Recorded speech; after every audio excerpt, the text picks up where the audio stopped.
Live from the Action 2 newsroom. This is the First Alert Election Desk with Chris Roth.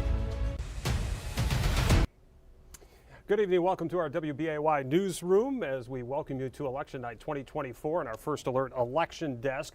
And we're going to be able to follow, local races for you tonight. You don't have to wait till the 10 o'clock news. We'll be able to see it in real time. We have the election board here, the map. As we pull this up here, you'll see that no votes yet have come in for Wisconsin. Let's bring that up for you, and you can see it full screen here. No votes yet have come in for Wisconsin, but polls just closed a few minutes ago. So we'll be able to watch those as they come in for you tonight, as we will be online with you here until 10 o'clock this evening when Action 2 News will take over. But for now, we're going to follow it here on our First Alert Election Desk. And there is a lot to follow here tonight, as there is a lot of interest, of course, in this election. And let's show you some of the video from early this morning. Voters out casting their votes. We know this is on the heels of a very strong early vote in Wisconsin. Over 1.5 million votes, either mailed in or in-person absentee voting that took place. And then today, voters going to the polls. And again, those polls just closed within the last few hours. Now, there have been some issues here and there, especially if you've heard by now in Milwaukee, there was a human error with some of the voting machines there that have forced them, they're going to have to recount some 30,000 ballots in Wisconsin. That's going to delay the count. Remember, Milwaukee is a central count county, just like Green Bay, or city rather, just like Green Bay is a central count city. So they will be counting votes well into the night. As you know, Wisconsin cannot process and count absentee ballots until Election Day. That process began at 7 a.m. this morning. As for the voting in person, the Green Bay City Clerk tells us no issues.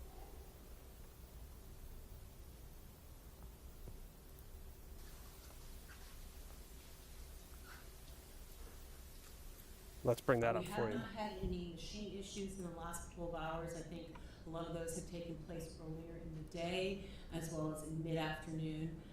And we're, the poll workers are looking to wrapping things up. I did have to replenish some registration materials for a couple of locations, so that is actually very promising. We have not had any machine issues in the last 12 hours. I think a lot of those have taken place earlier in the day as well as in mid-afternoon. And we're, the poll workers are looking to wrapping things up. I did have to replenish some registration materials for a couple of locations, so that is actually very promising. We have not had any machine issues in the last. All right, that is Celestine Jeffries, the Green Bay City Clerk. You heard her talking about some of the things going on today, and again, pretty smooth from their account in Green Bay here today. As you take a look at the Senate race, of course, that is the other big one, statewide election here in Wisconsin. Incumbent Tammy Baldwin and Republican Eric Hovde. You see there are other gentlemen on the ballot. They will not factor in whatsoever, but it has been a close race between Hovde and Baldwin. Let's take a look at what the final Marquette University Law School poll had them at. You see 51-49. Baldwin in the month before was up by 7 points. Now, interestingly enough, Emerson College USA Today came out with a poll on Monday of Battleground, Wisconsin. They looked at the Senate race. They had Baldwin up by 6 points, but the internal polling for both candidates suggests that it is a very tight race. Keep in mind, Tammy Baldwin has never lost an election going back to her days in the state legislature. She has never lost an election, but she is in a dogfight with Eric Hovde. Our chief political reporter sat down with both candidates. Let's bring you the profile of incumbent Senator Tammy Baldwin.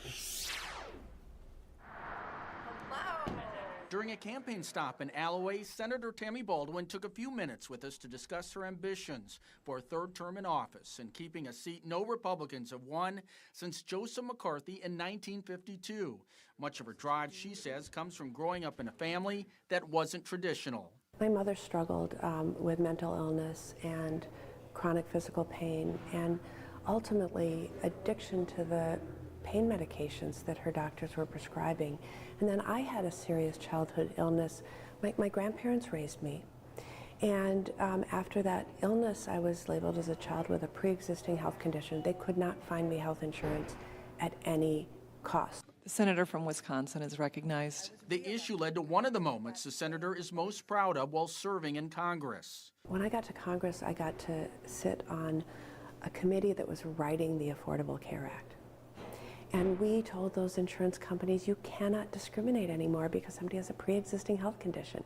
We said, you must cover people, right? Yeah. And that changed lives for people with cancer, people with diabetes, people with asthma, and the list goes on. Today, there's other issues Baldwin is also passionate about, with reproductive rights being at the top of the list. I'm leading the effort to restore Roe v. Wade as the law of the land through a bill called the Women's Health Protection Act. And we haven't gotten the job done yet, but we have to get it done.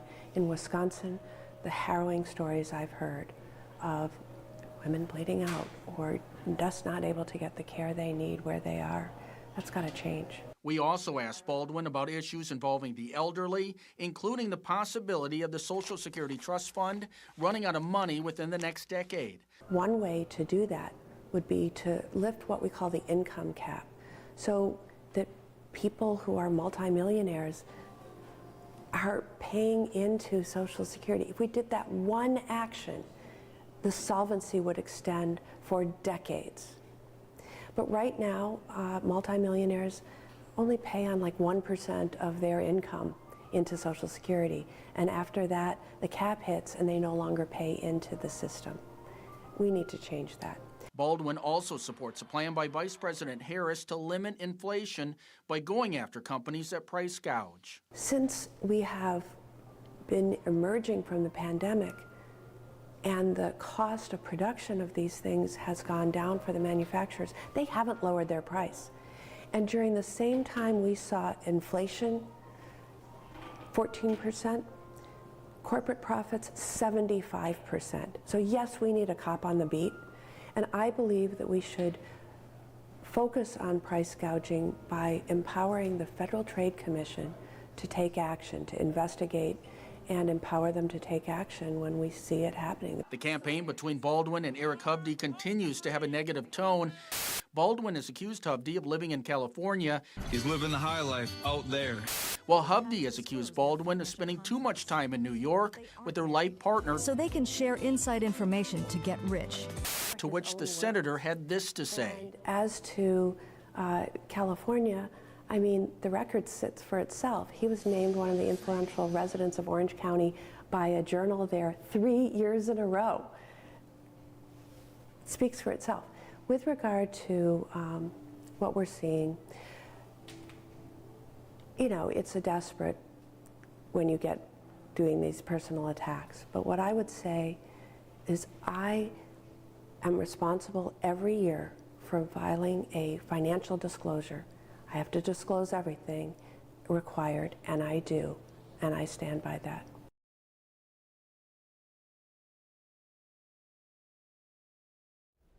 All right, that was our chief political reporter, Jason Zimmerman, profiling with Senator Tammy Baldwin. We do have some early numbers here in the race now, just reporting in. Let's see.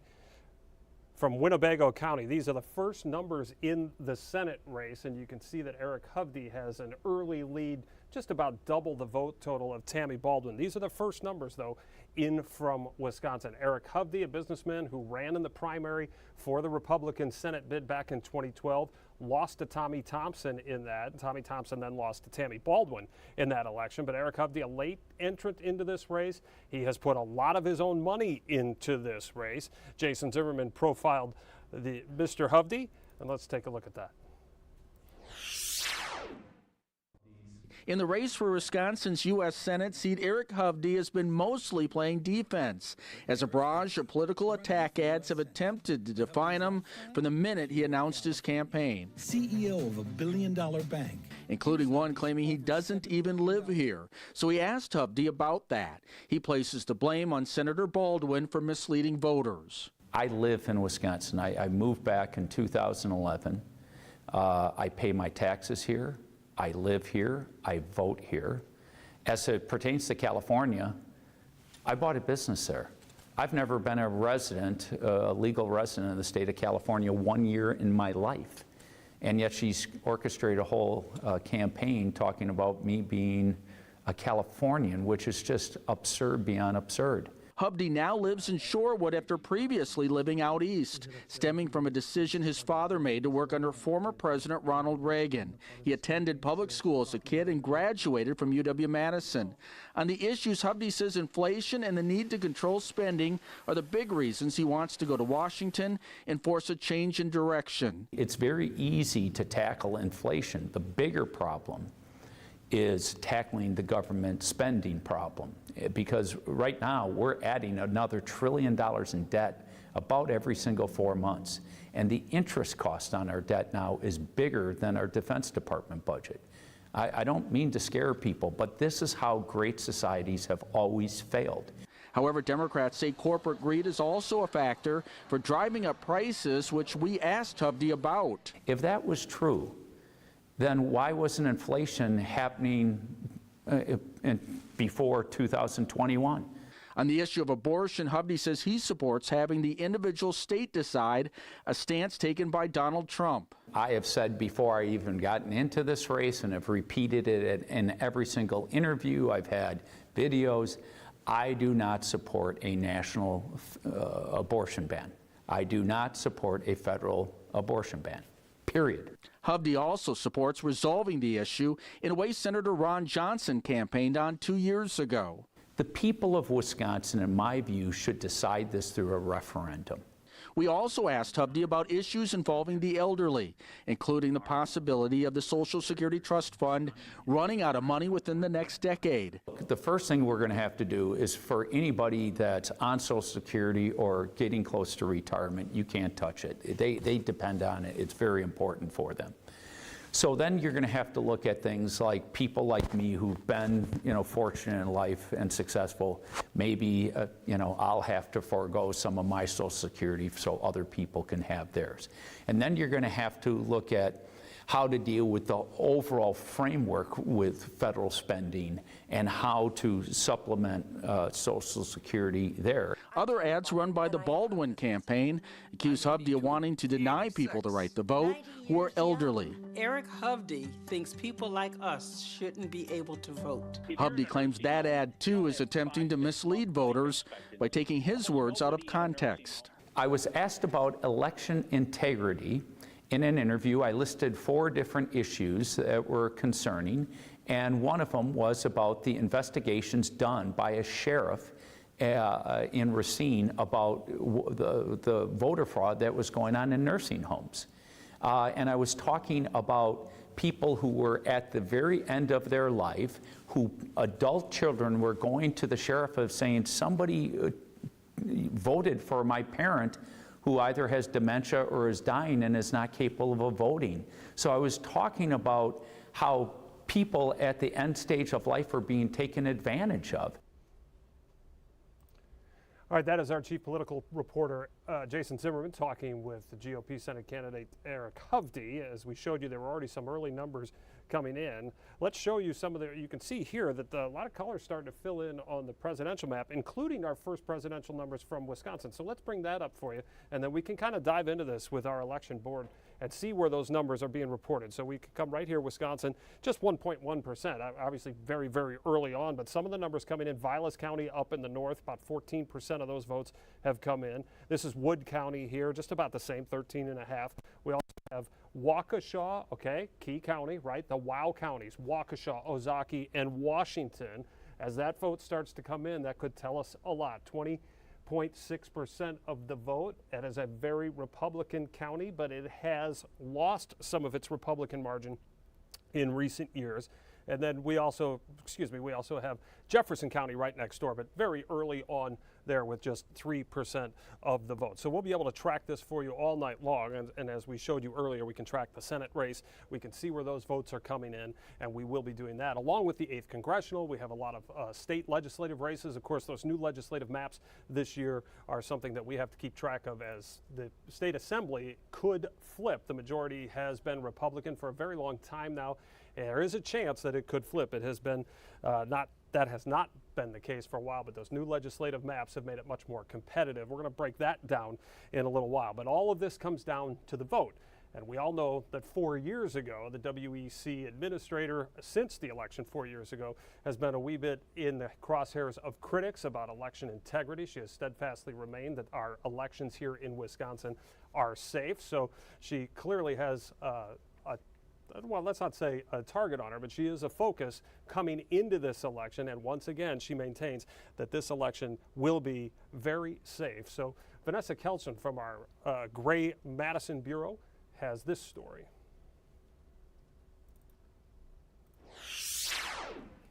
I really do genuinely feel like we are very prepared for this election. Megan Wolf is the top election official at the Wisconsin Elections Commission. I don't think that I've had a single day in my 13-year career where I haven't gone home and felt like today was an important day. We did important things.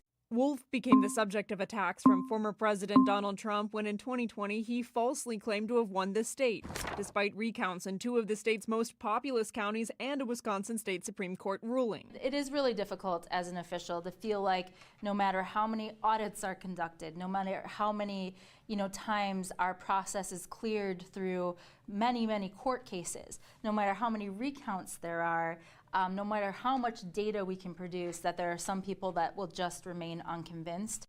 Yet Wolf persists in her nonpartisan role. If we were to say, well, there's political pressure for election officials to resign or to do our job differently, and we were to give into that, that would really be giving in to political processes. Wolf says Wisconsin has more local election officials here than any other state. 18,150 of them. So the people running your election, they're not someone at the state, they're someone in your community. Let's get the right key. Okay. Lisa Tollefson. I love what I do. Helps train those local officials. I like that we're decentralized. I think it puts more eyes on everything. Here at the Footville Village Hall, Tollefson, the Rock County clerk, is leading a public testing of the voting machines. How accurate do you find that to be? 100%. So we have security seals, we have encryption, we have double checks on everything. On election day, the work is just getting started. But it's really important work to go through and make sure that we don't have more ballots cast than we had registered voters, that there weren't more ballots issued than we had absentee requests or signatures in the poll book. All those checks happen at the municipal, the county, and then again at the state level. Reminding voters to not expect official results on election night. I train them to be accurate. I am not looking for speed. This is too important. For those wary of the process, these officials encourage everyone to get involved. I don't think it's really appropriate to just sit on the sideline and criticize the process. Being a poll worker is a great way to learn all of that. Let me try this. All right, our thanks to Vanessa Kelson. That is our Gray Television Capitol Bureau reporter based out of Madison. So again, we are expecting to hear from the WEC tonight. They did have a 6:30 press conference, just kind of an update. They've had them throughout the day, just like we heard earlier from the Green Bay City Clerk. That was postponed at 6:30. It's been rescheduled. We will get you some of those comments if we can when they are available. Let's go back and look at the map here. We will join WBAY News coming up at a cut-in here in just a few minutes. But let's get you caught up and see if any of the numbers have changed since we last brought you this. And we'll bring up Wisconsin here again. Now we have some numbers starting to come in from Dane County. Again, that will be a heavily blue county, but it is a very important county in terms of the margins. We've talked about that a lot in our coverage leading up to the elections. This is a county that Democrats have increased their margins by 20 to 30,000 votes in each of the last couple of elections. This is the fastest growing county in the state of Wisconsin. It is a heavily blue county, and Democrats for Kamala Harris has to really run up the margins here in Dane County and Milwaukee County. But Dane is the important one for them. It has to keep growing blue like it has, as I mentioned, over the last few years. I can give you some of the numbers on that. Let's see if we can find that for you.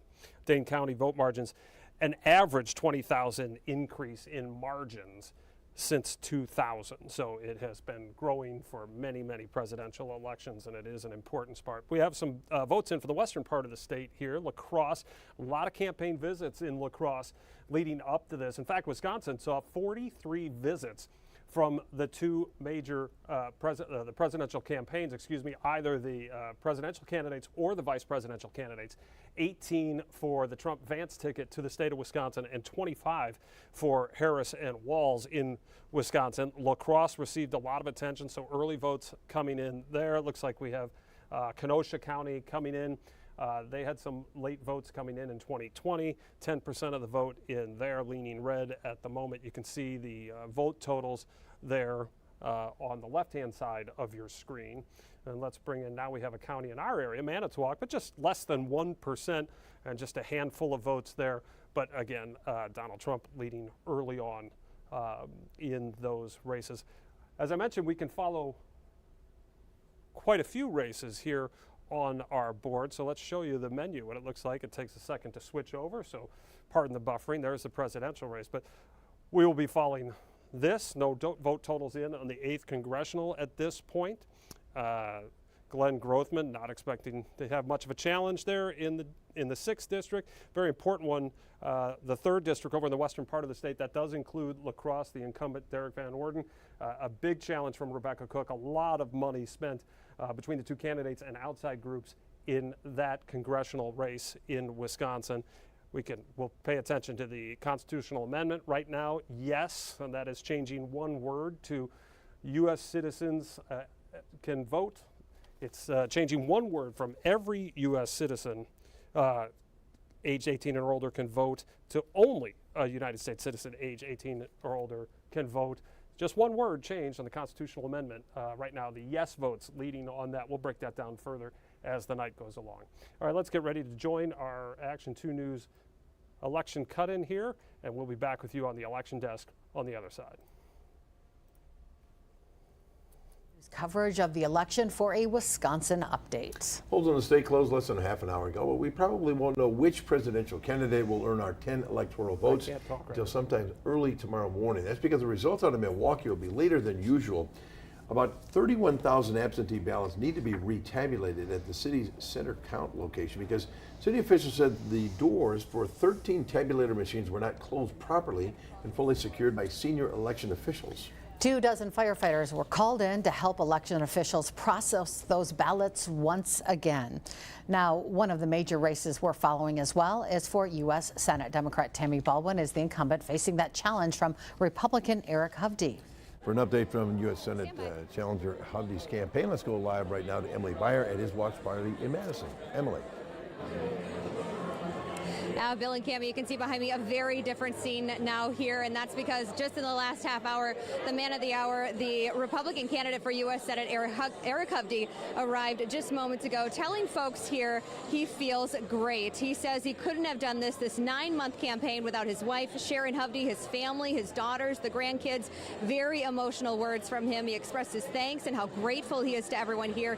He also referenced his father. His father, of course, passed away 24 years ago, so you could tell he is feeling lots of pride here tonight as well. Before wrapping it up and saying to supporters, have some fun tonight. He did say he expects it to take some time for the results to come in, especially as we continue to get those updates from across the state. Now, the doors, they opened around 7 o'clock here. That's when we started to see folks trickling in here. Again, you can see people are mingling. They've got food, they've got drinks, they've got all the things here to keep them entertained. We know this is a tight race, so lots of people here very eager, very excited for these results to come in. I actually was kind of walking around the room a little bit and actually came across Eric Hovde's uncle, Glenn Hovde, was able to talk with him a little bit off camera, and he just expressed a lot of the same things that Eric Hovde said on stage.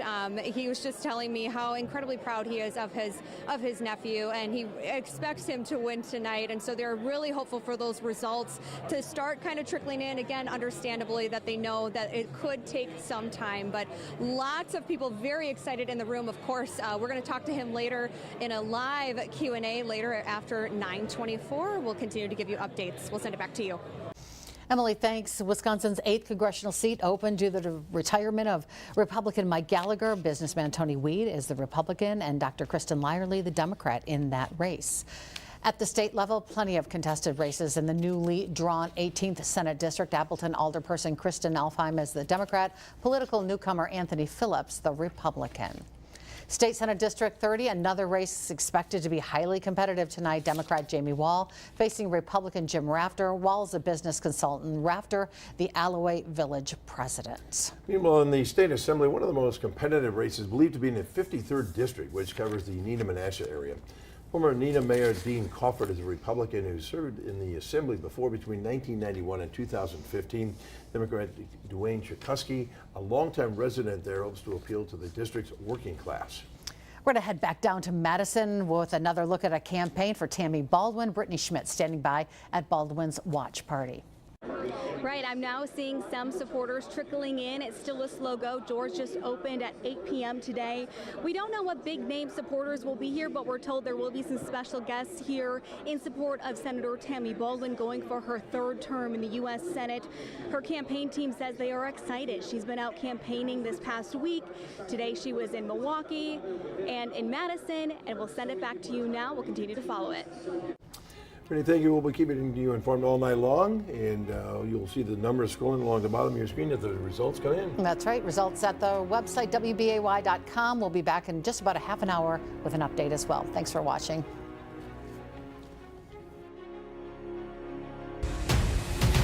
Live from the Action 2 newsroom. This is the First Alert Election Desk with Chris Roth. Live from the Action 2 newsroom.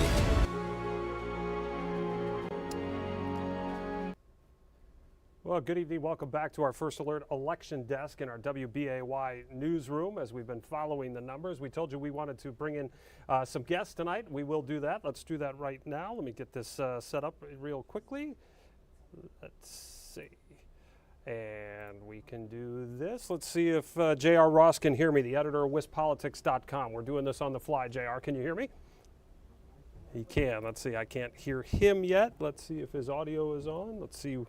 Hang on just a second, J.R. We're going to try and work on this audio issue. I can't hear you at the moment, but this is what this online digital desk is going to be all about. We do it on the fly, and we just kind of roll. Let's see if let's try again, see if we can hear you. I cannot hear him. I've got some crack engineers right over here working on this problem. So this did work earlier. Let me look at some numbers here, and we're gonna work on that audio. Let's see if I can hear. Oh, I'm now hearing me come back. Try talking, JR. I'm here. Watching returns come in slowly. Okay, there we are. I can hear you, so I'm going to hear myself a little bit on delay, so we're just going to deal with that. So, JR, these returns are, in fact, coming in slowly. For folks who don't know, let me reintroduce you. You are the editor of WisPolitics.com. You've been a frequent guest with me on our Action 2 News at 4:30, and there is no one more versed in Wisconsin politics than you are. So these early numbers, we don't have enough to indicate whether the new legislative maps have really spurred on increased votes. Is that a fair assessment at this point? Yeah, I mean, really, at this point, I'm looking like 30,000-foot views at what's happening in the presidential race, in the U.S. Senate race. You get a feel of like what might be happening. Waukesha County is a great example. It's a very efficient vote counter. If you look at the county-wide returns right now, and I keep refreshing my page every 2 minutes, they're already about 60% of the vote in. Donald Trump's at 59.4%, Eric Hovde at 60.2%. To put that in perspective, Trump was at 59 point something in 2020 and lost, so that's not in a great spot. Ron Johnson in 2022 won 62.5% there, as he won statewide by a point. So it's still coming in. I'm not sure what's out in Waukesha County, but if I were a Republican, I'd want to be in a little bit better shape in Waukesha, especially in the presidential race at this point in the night. But it's all part of a puzzle, right? If Trump and Hovde don't do as well in a Waukesha County, but then they maximize turnout in some rural areas, you can offset that. This is the puzzle of Wisconsin. It's not just about one county. I know they call it crucial Waukesha County, but show me Dane, what's happening there, what the margins are, and then Milwaukee is a key, but we're not going to get Milwaukee results until probably 2, 3, 4 a.m. Right, maybe There's an later. issue at Central Accountants to use a count. Maybe later. Right? Yeah, they count all absentee ballots in one spot. And if you look at that situation, there could be a swing of 70,000 votes in the statewide total just when Central Count comes in from Milwaukee. So that's huge.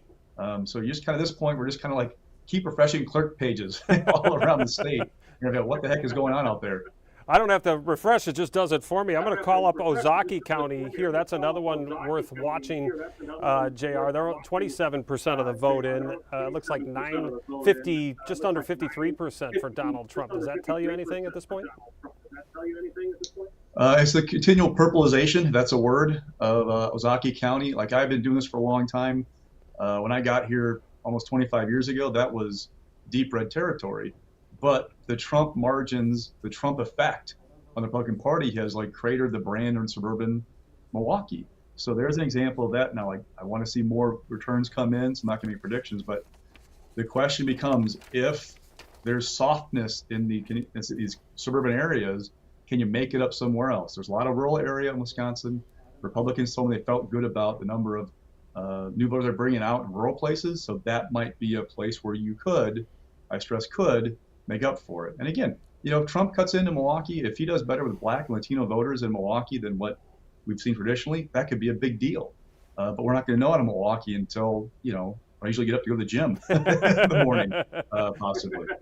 You won't be getting up. You'll just be walking over there tomorrow morning.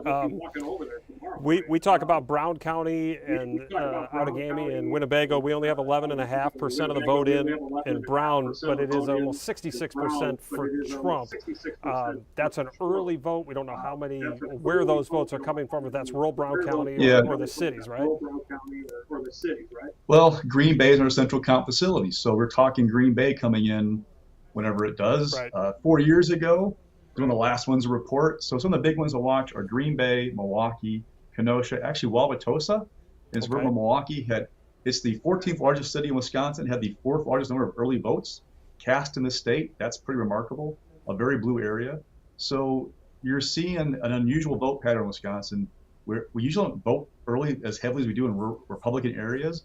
The question is, though, are they cannibalizing their election day turnout, where huge bump for Republican areas in the early vote, but that means fewer votes out of election day? And what do Democrats do? Did they have a big early vote plus a good election? We're still trying to pull numbers together. All right, I'm going to try and pull some numbers here and see if there's anything coming in on the state races. Let's talk about the assembly and obviously we don't have any numbers yet on the 53rd, but you and I have talked about this on our 4:30 program. 97 of the 99 races now feature a Democrat. That's the most Democrats in the field for the assembly since 2011. The last time we talked, it was still too early for you to kind of understand if there was a chance to flip it. What was the momentum leading into today from the people that you talked to about whether or not the assembly is going to be a toss-up? Tell me who's going to win the presidential race, Kamala Harris or Donald Trump, and by how much. Okay. The maps provide a path for Democrats to win the majority, but they need a good performance top of the ticket. If it is a 50-50 jump ball, then it's probably going to be Republican hands, but I get probably. I think these are new maps, first elections, we're going to see some interesting patterns, I think, when the night is over. All right. We'll see how that shakes out. What about the state Senate? We've got a couple of new areas in our up here in Northeast Wisconsin, Senate District 18. No votes in yet on that. District 2, Eric Wimberger moves over from District 30. He's in District 2. District 30 is a new candidates, Jim Rafter and Jamie Wall. I'm showing everybody these as I'm talking to you. Explain again for the folks watching with us that you and I talked about this about a week ago. The Senate can't flip, but this is setting up something 2 years from now? So really what you have to do if you're a Democrat, you have to pick up net 3 seats tonight, take it from 22 to 19, and then in 26, you have a chance with 3 more seats in the ballot that are competitive to then flip the chamber. Now, Democrats on a great night, could flip net 4. If they net 4, it widens the path in 26. If, right? Mm-hmm. The seats you're looking at are up there in Green Bay, an open seat in the Fox Valley from Oshkosh to Appleton, another open seat, Milwaukee suburbs, and then kind of north of Madison, kind of a south central Wisconsin, a little bit ruralish kind of district. Those are 4 to watch. If Democrats win all 4, then they're in really good shape in 2026. Again, if, right? Right. Let's. We've got some numbers in for the Senate race. I want to talk to you about that before we let you go here, JR. Emerson College USA Today had that poll Monday. It seemed like such an outlier. It came in at a 6-point Baldwin advantage after the last MU Law School poll the end of last week had that down to a 2-point margin. As you and I have talked about, internal polling very, very close. What did you make of that Emerson College poll, and what do you make of these numbers right now with the lead for Tammy Baldwin, just 18% of the vote in? Remember, margin of error in polls, they can be off by a few points. Like that's what a margin for error is, right? There's some give there. So there's that. I'm seeing real numbers now from, again, Waukesha. I don't want to harp on Waukesha too much. I know it's joked as crucial Waukesha County often. But as I'm sitting here talking to you, I'm refreshing the page, and we're now up to 3/4 of the vote in Waukesha County, and both Trump and Hovde are below 60%. Again, I've been here for a long time. The smallest margin any Republican has gotten out of Waukesha County, one statewide, for president or governor was Trump in 2016, when he was at like 59.99%. Like that's kind of like they're in like a danger zone right now in Waukesha County, right? That's the key. Just talk about one county, but it's one that's in a good chunk right now, and I'm seeing that softness in the suburbs. So that's a challenge for them. But again, it's just one piece of the puzzle. I don't want to harp too much. This is like an end all be all, but it's one piece of the puzzle. It's a very, very important one in a statewide race like Wisconsin. If that trend holds, it will continue that trend where the margin of victory there has not. Well, let me rephrase that, because in 2020, Donald Trump actually increased his vote totals in the Wild counties and in the Bow counties. He just didn't increase them at the same pace that Democrats increased, and that might be what we're seeing early on, right? Like, put it in perspective. Scott Walker back in 2014. He was in the low to mid 70s in Waukesha County. That's how much things have changed in just a decade of elections with Donald Trump as kind of like the leader of the Republican Party.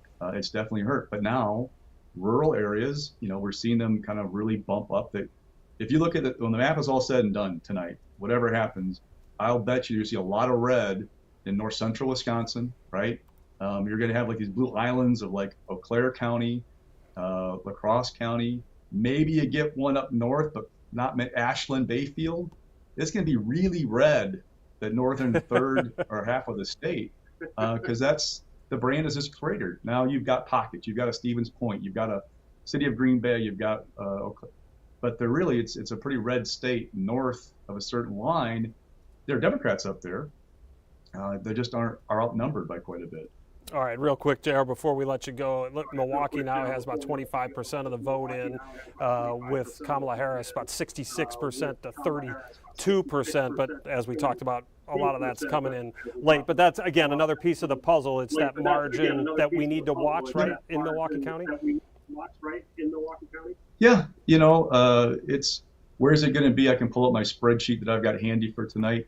Milwaukee, 4 years ago, Biden got 69%. 8 years ago, Clinton got 65.5%. So where does that margin end up? Don't forget we got third parties in there now. Jill Stein, for example. Trump was at 29.25% in 2020. So, what their shares are. And also, what's turnout like? If you hit the same numbers as 4 years ago as Kamala Harris, but turnout is down in Milwaukee, that hurt you because that margin, right? You need both turnout and the margin to help drive the machine for you in a place like that. JR, we thank you for the time on a busy night. I know it hasn't really ramped up yet for you, but it will. So thanks for taking some time and visiting with us here tonight. Hey, good luck tonight. Thank you. You as well. Good to see you again.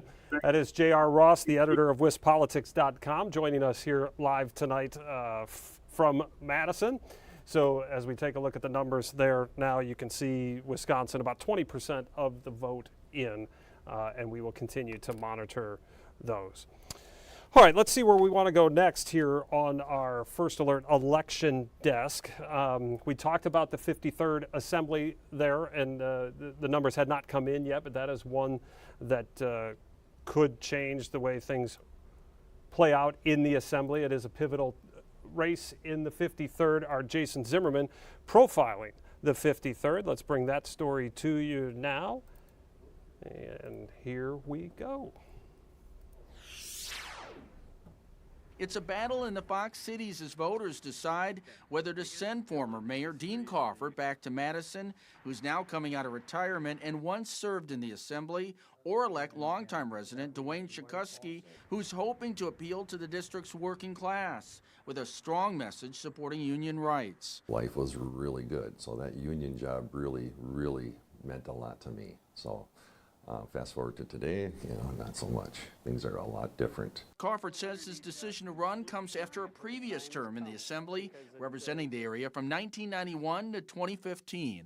Some people came to me and said, "Hey, Dean, why not?" And I went home, talked to Renee. I'm a public service guy. I've been doing this a long time. I don't do this, to be a career politician. I do it because I love public service. Both say voters are fed up with the political divide in Madison that's led to legislation not getting done, including a decision on how to spend the state's budget surplus. It's ugly down there, and I agree. I've been watching Wisconsin Eye. It's people know about it. It's a C-SPAN for the state, and that is not who we are. Chikuski also credits his experience from growing up in the foster care system. For me, I've been talking to adults since I was 3 years old, so I have a knack of kind of getting to know people quickly. I've had to, to survive, and as a young child, so I will bring that to Madison with a bipartisan, spirit. The fact is you got to talk to each other. When the governor and the legislature aren't talking, or vice versa, it's not good for the system. Crawford says he has a proven bipartisan record and has shown support for area unions on a regular basis. And I voted against Act 10, and so I was one of 4 Republicans to do that. Kimberly Clark, that the plant out on Cold Spring Road, that mill was gone. They called Mayor Crawford and they said, "Mayor, we're going to announce Friday we're closing Cold Spring." And I said, "No, you can't do that. Give me 96 hours. Called the governor, said, "Let's get working on this. Let's figure out a plan to keep Kimberly Clark here." Chikuski says he's also focused on abortion, an issue he says is far from over in Wisconsin. We need to enshrine that into our Constitution. 75% of the country think overturning Roe was wrong, and we should have left that alone. That's the camp I'm in. Crawford says he's disappointed, though, in how negative the race continues to be. And Dwayne Chikuski is backed by those that wanted to defund the police. Crawford has voted again and again against union workers, seniors, and women. People in Dina know me, and they know that most of these flyers they're getting in their mail every other day are not true, or they're half true, or they're stretching the truth.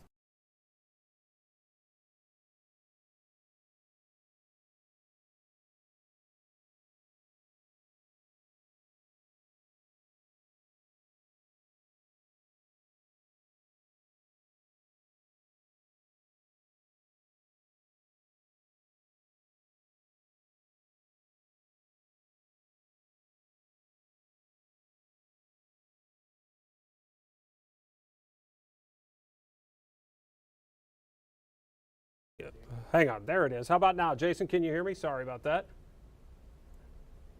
He can hear, but I can't hear him. Let's go. There we go. No, that's not Jason. Let's see. How about now? Jason, let's try again. I can hear you, Chris. Hey, great. Everything's working. Can you hear me? Yeah, we got the mice spinning on the wheel really fast now. Everything's working great. So we just looked at your 53rd Assembly preview piece. Tell us why the Assembly districts here in our area are going to be so important. We just talked to J.R. Ross, the editor of WisPolitics.com, a little bit about the state legislature and whether or not the Assembly is a toss-up. But if it's a toss-up, why does it come down to some of these areas in northeast Wisconsin?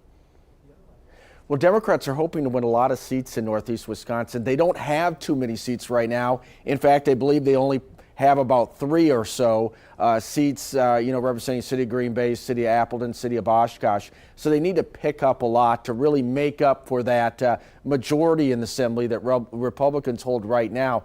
And if you've been watching it all on television lately, you've probably been bombarded with advertisements for Assembly seats, races that are competitive this year that haven't been competitive in the past.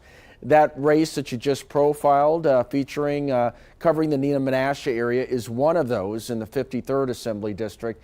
Lots of money going into that race, too, on both sides. We also have some very competitive Assembly races in the Green Bay area. And so once these totals come in, it'll be interesting to see if any of these seats are flipped And if that starts to happen, we need to start looking at what's going on across the state. How many seats are Democrats able to pick up tonight? And what type of, is it enough to make a dent into the assembly or even flip it all together? All right, Jason, I'm just checking while I'm talking to you with the board that you have behind you. We don't have any totals yet on those state assembly numbers. Hopefully those will come in later. Anything jumping out to you on the board behind you? Let us know what you see. Well, I'll tell you one thing. If you're looking at this, Door County is somewhat interesting. Whoops, I just hit the wrong button here. Let me hit Door County there. 50% of the vote in. Donald Trump is leading by a few percentage points. Now, this is one county that sometimes the Democrats tend to pick up. Governor Evers won this county 2 years ago. So did Ron Johnson. It was a split ticket county, but right now it's going in favor of Donald Trump. So that's an interesting note, at least in northeast Wisconsin, that stands out to me. I also look down here at Ozaukee County. You got nearly 50% of the vote in, but the margin here, as we've been talking about in these wild counties, hasn't been as good for Republicans as it has been in the past. And right now you see only a slight lead here of 8 percentage points for Donald Trump in Ozaukee County. I feel like he's going to need to do a little bit better than that. If he doesn't, he's going to have to pick up votes in other parts of the state. But Republicans have tried to get a good showing here. And, he's still below 60% in Waukesha County, too. Obviously, he would like to be doing much better. Let's go to Dane here. 42% of the vote in. Kamala Harris, a commanding lead. But, some Democrats have exceeded even that 72 mark that she's at right now in past elections where they've been up into the 80s. This is an area, too, that Republicans are hoping to make up some ground in. Donald Trump himself campaigned in Waunakee not that long ago, hoping to tighten the gap that we've seen and the commanding lead that Democrats have had right there, Chris. All right, Jason, thanks so much for that. We'll join you up there tonight on Action 2 News at 10. You'll be back for the cut-ins as well. Our chief political reporter, Jason Zimmerman, live from the studio with our touchboard. He did mention Door County, right? And we know Door County has a claim to fame in presidential elections. They have voted for, I should say, the presidential winner in each of the last 7 elections. Our Brittany Schmidt took a trip up to Door County. Here's her story, and then we're going to visit with Brittany live from Madison after that. It's fall in Door County. Driving through the area, leaves are changing colors, yellows and oranges, but it's not hard to spot the red and blue too. And those aren't trees, right? And sometimes it's right next door to each other, opposing political signs lined up along a property line. They speak their mind. Whether you agree with them or not, they're going to tell you what they think. Door County is the only county in a key swing state that has sided with the winning president, whether Democrat or Republican, since 1996. It's kind of like, I don't want to say an anomaly, but I mean, it's not too many places that can do that. So why have registered voters aligned with the nation for the past 7 presidential elections? That's the million-dollar question, right? Both Democratic and Republican Party chairs believe it comes down to the diversity of the county. We're a tourist area where we have a lot of small business owners, we have farmers, we have manufacturing, shipbuilding. It's just, there's like a wide variety of things going on here. And then we have people that came up here to vacation, saw what a beautiful place it is, and decided, oh, you know what, maybe I'm going to move up here. And so we have people from all over the Midwest that have retired up in Door County, including myself. Jill Kelly, a transplant from Chicago, believes it comes down to a community made up of people who are unafraid to support their candidates and talk about the issues like immigration, inflation, and reproductive rights. And that diversity of opinion, I think, has really created a genuine discourse, between people, that you land up in the right spot because people are talking to each other. And I think that's why maybe part of the reason why Door County gets it right. They're going to go red or they're going to go blue this time? I think they're going to go red, and if you would have asked me that a month ago, I might have given you a different answer. Why? Because I think in the last couple of weeks, people are coming around. I think they're seeing the true colors of the people who are coming onto TV. While campaign eyes may not be on Door County, as neither presidential candidate has made a pit stop here on the peninsula, it's a safe bet the eyes of the nation are. It's interesting that the little guy sometimes can teach the big guy, so to speak, a lot about just living and being honest with one another and sharing each other's opinions and appreciating the differences that we have, you know. And we can do that in a respectful way. Absolutely. I think you see it here. In Door County, Brittany Schmidt, Action 2 News.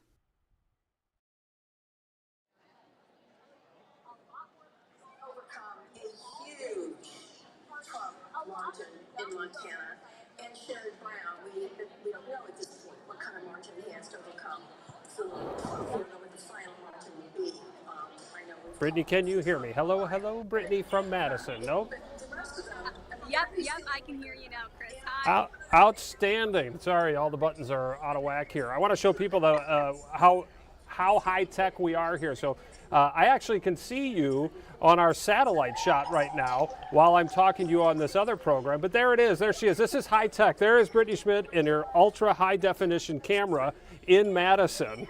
There you go. And now we bring her back, and there she is on our system here. So Brittany, what was that trip like to Door County? You and I talked about it on Action 2 News at 4:30, but as we start to watch those numbers come in from Door County, refresh everybody just the amount of pride that those folks take in that streak up there. Yeah, literally, even driving up there, we know it's such a unique story. We're trying to capture that and really talk to people about where they were, what they thought was going to happen, and really the uniqueness that went back, 7 elections. So they thought that was really neat.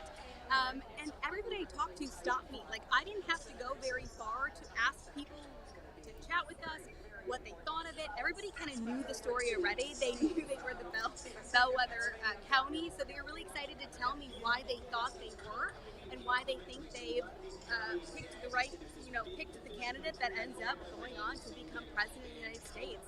And you've got to ask yourself, why do they have such a good sense of what's going on in the nation if they're able to do that? And you've heard a few of those in the package that you just watched.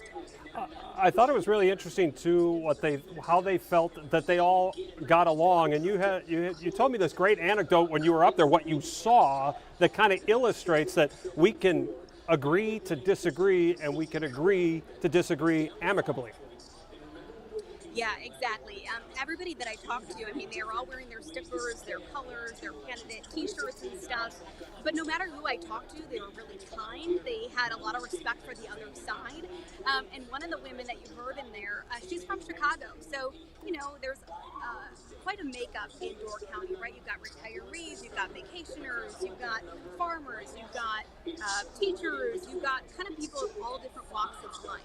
And what was shocking to her is that coming from Chicago, she says we're all kind of cut from the same cloth here in Chicago.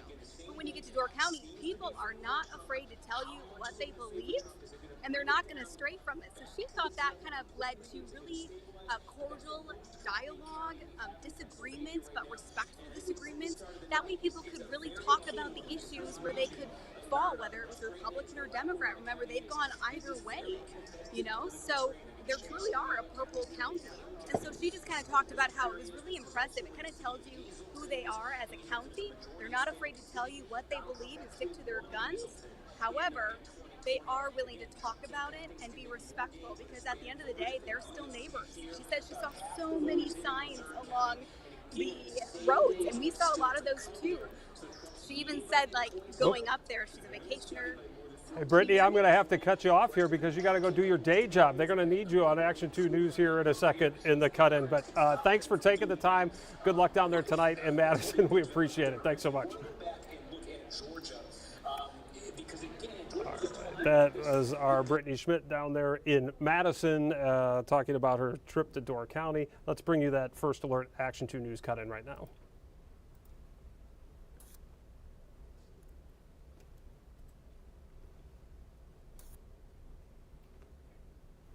48%, with about 32% of the vote counted in that race. Meanwhile, in the race for the 8th Congressional District, the Republican Tony Wied holding a pretty commanding 22-point lead, again with just 16% of the vote counted in that one over Dr. Kristen Lyerly. Let's turn to Jason Zimmerman now to give a little bit deeper dive into the numbers so far tonight. Jason. Bill, when we look at the big map now, you can see Wisconsin. It has been flipped over to white when we click on it because it is a toss-up at this point. You have 33% of the vote in right now. Donald Trump and Kamala Harris neck and neck, both of them right now, 49.2% of the vote with 33.9% in. And you look at the map up here, I'm going to point out one county in particular, that's Door County, 50% of the vote in right now. And Trump with about a 4-5 point percentage lead right here. And that's somewhat significant because this is a county that Tony Evers won 2 years ago, but so did Ron Johnson. It's considered a bellwether type county for presidential elections. Democrats usually like to do well there. Right now, Donald Trump does have the advantage. You look at some of the other counties across the state right now. We expect it to be a late night in Milwaukee. I'll just show you, though, 42% in. Kamala Harris with a commanding lead there, but the problem is we've had some issues down there with tabulating some of the ballots, and we're told that it could, a final result might not come in till the wee hours of the morning. That could delay the entire statewide total in both the Senate and presidential race from getting counted. Also closer to home, Brown County, only 11% of the vote in right now, but Donald Trump with a significant advantage right now, 65% to 33% over Kamala Harris in Brown County. No results in Calumet, but let's go to Outagamie, another big county in our area, 30% of the vote in. Donald Trump once again doing very well. He is doing well so far in those Bow counties, Brown, Outagamie, Winnebago. Bill, back to you. Jason, thanks much. We'll see you back here in half an hour.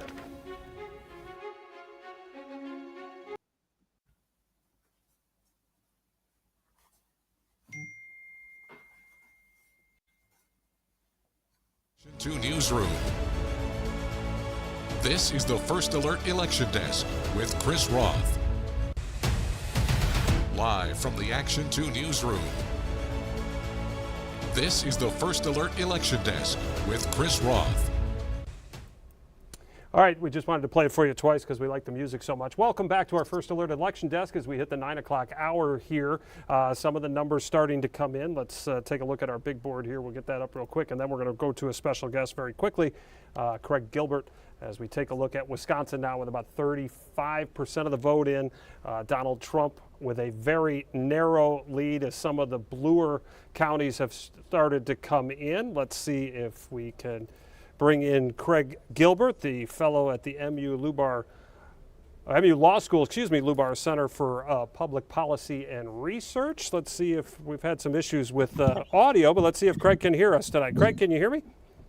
Yeah, can you hear me? I certainly can. It's good to see you. Thanks for joining us tonight. Early numbers coming in. I mentioned just a few of them right there. What are you paying attention to right out of the gate here tonight as these numbers start to trickle in?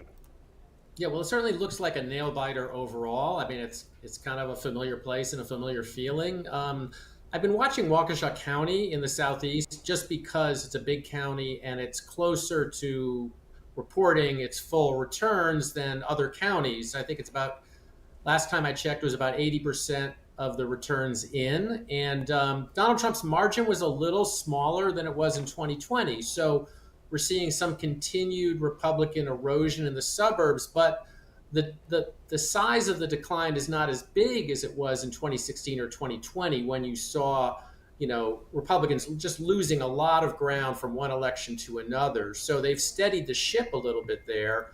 What we don't know yet is whether, those inroads in the suburbs by Democrats, those modest inroads, are going to be enough to offset continued rural gains and gains by Trump in other parts of the state. Yeah, I have the map up right now, Craig, of the state, and as ours fills in, it's obviously red or blue. It is extremely red. You talk about rural. You know this electorate, the demographics of this electorate, probably better than anyone I've ever heard discuss it. So, what has really changed in terms of the electorate, and do you see it continuing to change coming out of this election? In other words, the trends you've seen building about rural, non-college educated white men, those things, do you see them continuing, or could this state see another pivot based on what happens tonight? Yeah, I mean, I think we're just seeing the same kind of forces of realignment, persevere in this election that we started seeing in 2016, where, again, the rural parts of Wisconsin get redder, not just the rural parts, but, some other sort of blue-collar parts of Wisconsin get redder, and, the suburbs and some of the cities get bluer. I mean, we're still waiting to get a handle on what the urban trend is in this election. And you got to be really careful with these partial results, because even in a given county, you don't know, it's hard to know which part of that county is reflected in the partial results. But everything, that I'm seeing tells me, and I went into this night expecting, Republicans to gain ground in certain parts of Wisconsin and Democrats to gain ground in certain parts. And that's kind of what we're seeing. But what we don't know yet is whether, the Republican gains are going to outpace the Democratic gains. We just visited with one of our reporters who went up to Door County and did the whole bellwether story and how people up there are pretty proud of it. You really drilled down to that in a recent story of yours. How random is this? Because what really struck me from your story is we all talk about that it's 7 in a row, right, for Door County. But there were a number of Wisconsin counties that had a 7-game winning streak, if you will, going into the last election. How random is this bellwether stat?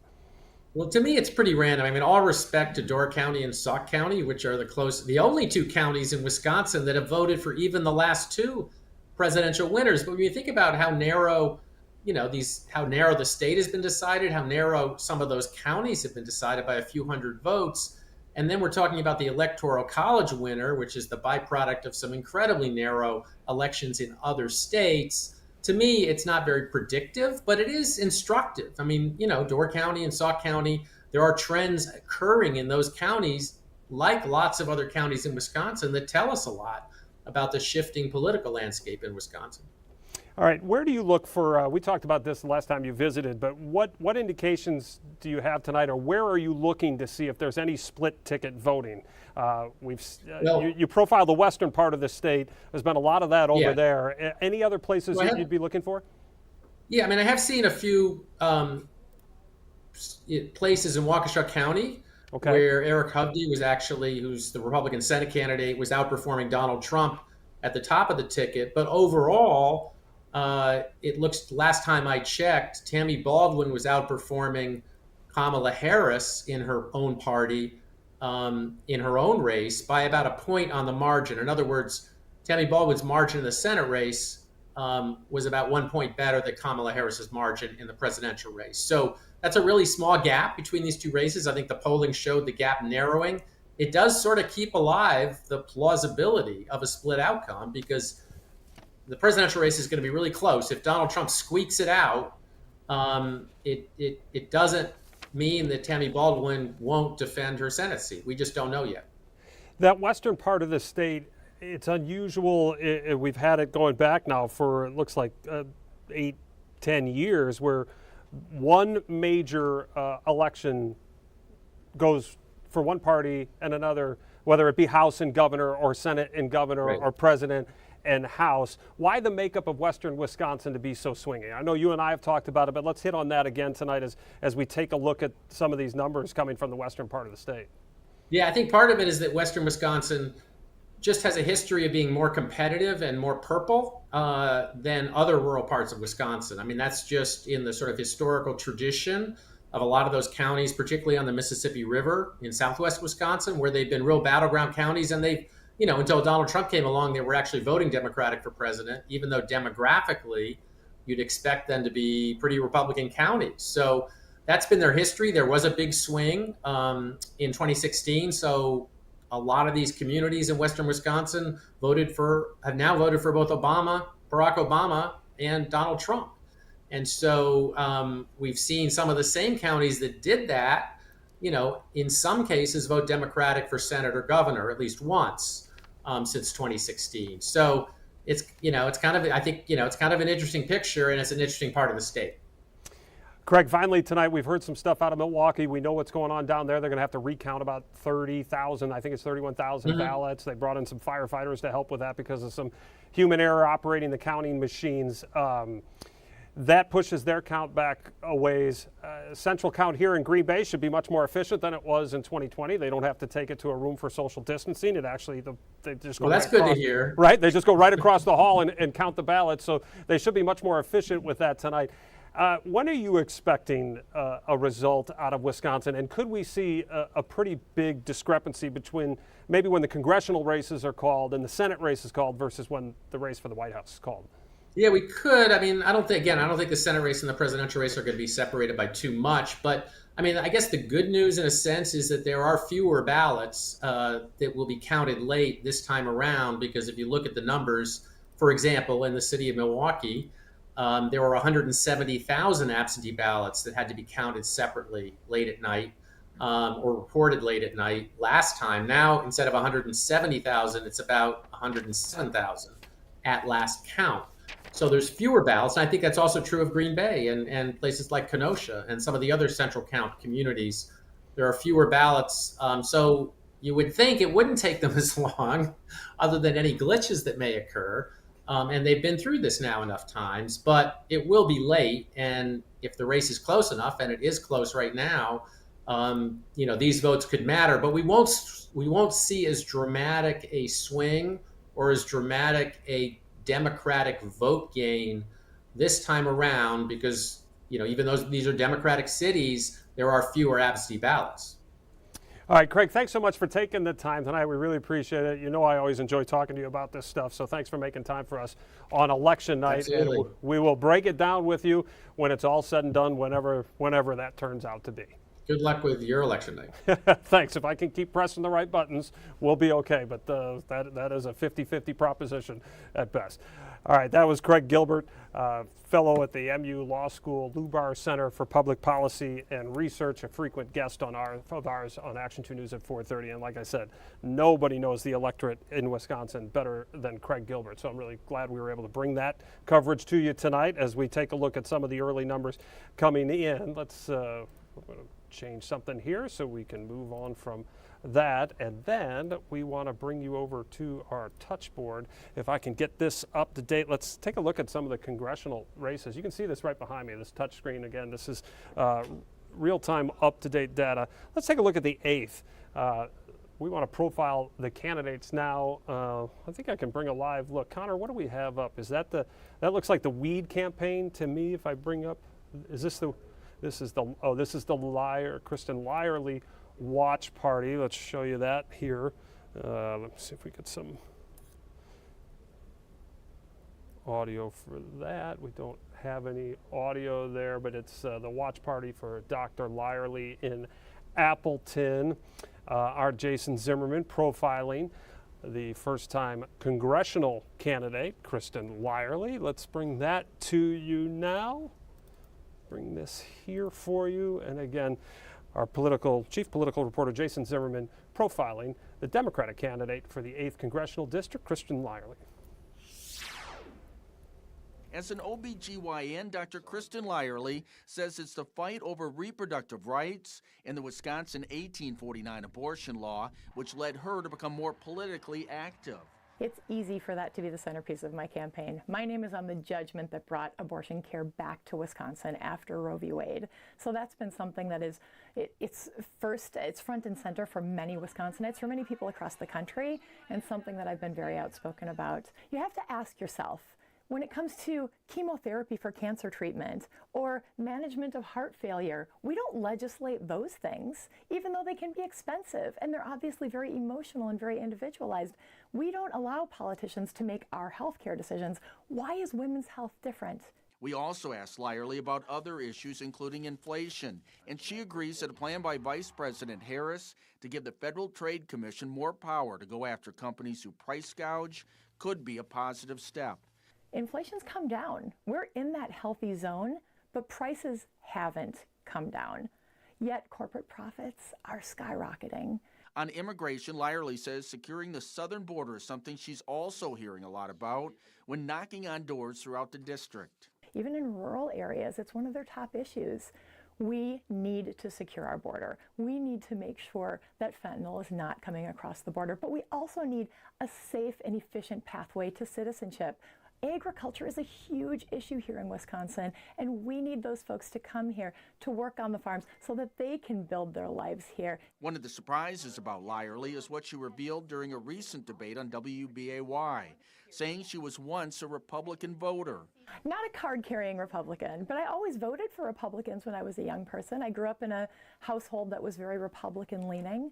So yeah, that's the truth. I only became a Democrat in 2019. It's also part of the reason now she thinks she has a better ability to work across the aisle in Congress compared to her opponent. We are so divided right now, and that's the beauty of somebody like me, because I am not about being on one side or the other. I'm about finding that common ground in the middle. I think that what the people really want is someone who is focused on solving their problems, not being part of a party. All right, that was Democratic candidate Kristen Lyerly, our Jason Zimmerman profiling that. You are taking a live look at the Tony Wied wash party. That is at the Legacy Hotel in Ashwaubenon. That is the same location where the first-time political candidate announced his run for Congress for the vacant seat left by the resignation of Mike Gallagher, and Jason Zimmerman also talking to Tony Wied. So let's bring you that profile, and then we'll join Jason to take a look at some of the numbers in this race right after this. We need common sense in Washington, and that's what I bring. For Tony Wied, this is his first run for office, and his decision to enter politics comes after selling his Dino Stop gas stations in the Green Bay area in 2022. The married father of four now looking for his next challenge. We had the good fortune 2 years ago in order to sell our business, and it was timing. We didn't think it would ever happen, but again, we were very blessed. And so we were in a situation where I was, of course, looking to, what is the next thing in life, and through a lot of prayer, we just continue to ask, what is it that we're meant to do? What is our purpose? Where can we make an impact in the world? And with the sudden, resignation of Mike Gallagher, I knew right then and there that this is exactly what I meant to do. With the number one issue with voters in the district being the economy, Wied says it's up to the next Congress to control spending, which he believes will prevent further inflation. We continue to go further into debt, $1 trillion every 100 days. So right now, we need to control the reckless spending that we see in Washington. It is dysfunctional. And that is what is causing the inflation tax and hurting those that are on fixed incomes, like Social Security, those that are poor. Wied also supports Donald Trump's effort to secure the border. The border is completely overrun. Kamala Harris, was the border czar, and we've had over 20 million folks that have come across. And, that brings with it crime and cartel activity, drugs and fentanyl. And we're starting to see that here in this district. Abortion and reproductive rights has also been a top issue in the campaign, especially with Wied's opponent, Dr. Kristen Lyerly. She claims Wied would support a national abortion ban, even in cases of rape or incest. So we asked him about that. This is a state issue. It was a state issue. The Supreme Court made the decision that it is now a state issue. Look, I'm personally pro-life. Having 4 children, my wife and I, it is the greatest joy of our life. But I do, I'll continue to say that it is in the state's hands because that's the reality. We also asked Wied about a key endorsement. Tony has my complete and total endorsement. He will never let you down. What's your relationship like with Donald Trump? Well, it's been an honor of a lifetime to have President Trump's endorsement. I've gotten to know him personally. I've gotten to know his family. And I found him to be very charming. He's someone that wants you to be successful. He loves seeing others be successful. He wants this country to be successful. So I look to him as somebody that is doing this for the right reasons. He truly cares about this country.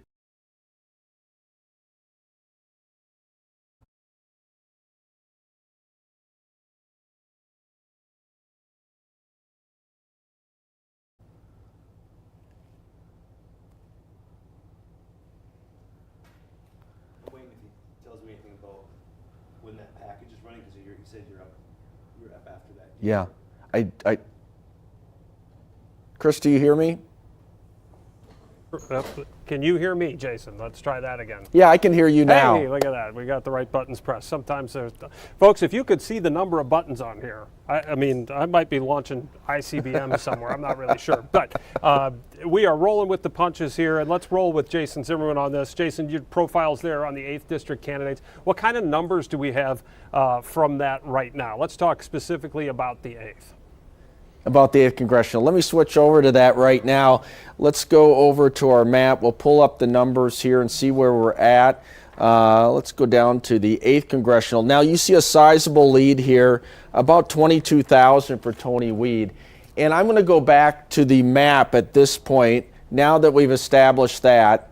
And let's look at the individual counties just based on the presidential votes. This alone, when we were in our last cut and showing, I know it's only 20% of the votes in, but look right here, Donald Trump has a sizable advantage right now over Kamala Harris just in Brown County. Now, we don't know where all those votes are coming from. Obviously, Democrats are going to do better in the city of Green Bay than in the outlying area. But this isn't good news for the Lyerly campaign. She needs to do really well in the bigger cities. 36% in Calumet. Obviously, I meant to click on Outagamie, but I know only part of that district's in the 8th is in Calumet. But let's look at Outagamie County, 45%. The gap has closed here. So we're doing a little bit better as far as what the Lyerly campaign would need to do, but Trump still has an advantage in Outagamie County as well. And then you go up here to, Door County. Let's get out of that. Let me hit that on. Okay. Now we're back. 75% in Door County. So these are all areas where Kristen Lyerly needed to do well in tonight to have a chance of beating Tony Wied. And just when you look at the numbers here, Trump is almost exceeding expectations in our area of the state. And this is, obviously helping Tony Wied. He's the Trump-endorsed candidate. He's going to be taking advantage of this and winning those voters who also are voting for Trump tonight. So this isn't the outcome that Dr. Lyerly probably would have wanted to see tonight. But if the trend continues, I'm surprised that they aren't on the verge of calling this race shortly for Tony Wied. Interesting, Jason. I know we've had some congressional races called. I think the 5th down in the Milwaukee area was called for the congressional race. Curious about, I'm sorry, let me just get this called up here. Curious about your discussion with Tony, because one of the things that Tony has to do, and we talked to Reed Ribble about this, in the primary he certainly had to align himself with Donald Trump. In the general election, he really has not leaned into that endorsement that much. That's normal because you have to appeal to independents. I'm curious if you, in your conversations with him, how he talked about being a congressman for all those people, because there's still a lot of people out there that do not align with Donald Trump. He's a congressman for all the people that like Kristen Lyerly, and he is a first-time political candidate. His first time he's ever done anything like this. So what kind of impressions did you get from him in your interview with Tony about how he may handle that if, in fact, he becomes a congressman? And as you pointed out right now, that looks to be like a very likely scenario. Well, it was one of the questions I asked him towards the end of our interview. Is I wanted to know more about his relationship with Donald Trump. He says they have a very positive relationship. Donald Trump calls him on the phone. They've talked a few times. He was congratulated after his primary victory. So they get along, and obviously that's true because Trump endorsed him. But everything changes when you go to Washington because there's going to be controversial votes at some points. There's going to be pressure on Tony Wied to vote for policies that Donald Trump favors. And how he balances that out with the wants of Donald Trump and the needs of his district is something that remains to be seen. And I suspect it's something we'll be watching a lot more closely if he does go on to win tonight and take office. So if he is going to be independent, he's going to need some kind of separation from Donald Trump and prove that he can take an independent stance, even if it's not popular, should Donald Trump win the presidency tonight. If Donald Trump doesn't win the presidency tonight and it's Kamala Harris, we got an entirely different scenario. True. And we might expect to see Tony Wied be more of, is he going to be able to cross the line and work with Democrats, or is he going to be a person, an obstructionist? That's what we're going to be watching for if the coin flips in the other direction, at least on the presidency tonight. All right, Jason, thanks so much for this. We know we got to get you ready for your next cut in here at 9:24, but you and I will be up there pushing the buttons on your brand new toy coming up on Action 2 News at 10 o'clock. We'll see you up here, Chris. All right, Jason, thanks so much. Appreciate it. All right, that is our chief political reporter, Jason Zimmerman, taking a look at some of those numbers. Again, we really focusing on the 8th and the early numbers that have come in there. All right, let's get ourselves gathered here as we take a look at some of the stuff. Let's bring up the board again and see if there's any new numbers in from some of the counties elsewhere in the state. Some of the things that we talked about with Craig. Let's look at some of these numbers in the western part of the state. Eau Claire, 67% in. This received a lot of attention from both parties. J.D. Vance was there a couple times. We know Kamala Harris and Tim Walz appeared there together shortly after Tim Walz became the running mate, the Minnesota governor, with Kamala Harris. This has been a Democratic county. Of course, the University of Wisconsin-Eau Claire there, that Democrats believe that's a strength for them, college-age students. But as you can see, if I zoom out here, it is a blue island in a sea of red. And again, if you were with us when we spoke with Craig Gilbert not too long ago, that's what he talked about. Even J.R. Ross talked about, I expect to see a very red map. That's what we are seeing here tonight. Rock County, that's Iowa County, excuse me. Let's take a look. There's Dane. Here's Jefferson. Here's Rock County. Nothing early. This is Janesville area, and again represented by a Republican congressman, but Rock County did go Democrat in 2020, 59% of the vote. That's not leaning in either direction at this point. Some of the other counties not leaning in our area, Marinette, we don't have any numbers in, so that explains that, right? Let's see, little blue county, Menominee, that is typically Democrat up there. Let's see, Milwaukee County, let's see if the numbers have changed. 47.5%. Most of that would be day of voting. We still expect, again, a central count coming out of the city of Milwaukee later tonight. Let's see how much is in Dane County at this point. 71.6%. Jason mentioned this, 73% of the vote there for Kamala Harris. That margin, which right now, doing math on the fly, which is always dangerous, that's 124,000 vote difference for Kamala Harris. That margin has to be huge for Democrats to win the election here in Wisconsin. Let's take a look up in the north in Bayfield County. Half the votes in, about 1,000 vote margin, typically Democratic up there in northern Wisconsin. So these are the numbers coming in, about 48% of the vote. Let's get you now to our cut-in with Action 2 News, and then we'll be back after that.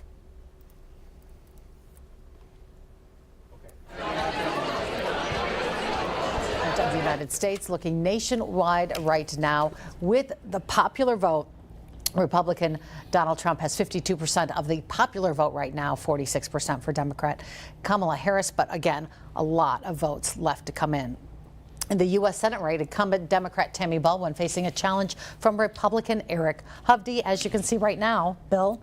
48% of the vote now in with Baldwin and Hovde in a 49-49 tie. That has closed pretty dramatically. Let's switch now to the 8th Congressional District now, where Tony Wied and Kristen Lyerly are going toe-to-toe. It's 35% of the vote is now in. Tony Wied, a pretty commanding 20-point lead right there, 84,000 votes to 56,000 for Dr. Kristen Lyerly. Let's switch now to the 6th Congressional District. Again, a big blowout there. Once again, Glenn Grothman, that division or that district, though, has been a Republican for years and years and years. 35% of the vote in. It's Grothman leading now 66-34. Now, for a deeper dive into some of the results so far, let's go to our Jason Zimmerman, who is at the touchboard with more details on that. Jason. Bill, still a very close race in Wisconsin, at least for the presidency. But Donald Trump tonight doing very well in the counties that make up northeast Wisconsin. You see here on the map, Wisconsin still one of 3 states considered to be a toss-up. That's at the moment. I click on to Wisconsin, 48% of the vote in. Donald Trump leading by just under 1 percentage point at the moment. And you look at the board here, let's just zoom in on some of the counties in our area. Brown County, 32% of the vote in right now. Donald Trump, the sizable advantage, 61 to 37% over Kamala Harris. We don't know where all that vote is. We don't know if it's from the city of Green Bay or the outlying area. Otherwise, we go to some of these other counties too. You can see it's a similar situation. Outagamie also with Donald Trump with now a sizable lead as well, with 45% of the vote in. Door County, we've been talking about it all night, 75% of the vote in now. Donald Trump with a very small lead. This is one of the counties that Democrats sometimes pick up in our area, but Donald Trump winning it tonight. Tony Evers won this county 2 years ago, so did Ron Johnson. There are a lot of ticket splitters in Door County, so that's something to watch for as well. We will also be watching Milwaukee County. Half the vote in right now, Kamala Harris. She's got 66% of the vote over 31, but there have been some problems with votes being tabulated down there. There was a mistake made at one point today, and they're correcting that, but they think it will be a late night. It could be 1, 2, 3, 4 in the morning before we get the final in from Milwaukee County. That could delay a lot of the final totals. Bill and Cammie, back to you. All right, Jason, thank you. That's right. They brought some firemen in and help count the vote down there in Milwaukee. So hopefully they'll get that resolved. We'll be following the results as they come in. You can find the numbers scrolling along the bottom of your screen. We're also going to have them posted at our website, WBAY.com, and then we'll be back in just about 30 minutes for Action 2 News at 10. We'll go live to all of those races that we've been talking about tonight. Thanks for watching. We'll see you in about a half an hour. Live from the Action 2 newsroom. This is the First Alert Election Desk with Chris Roth.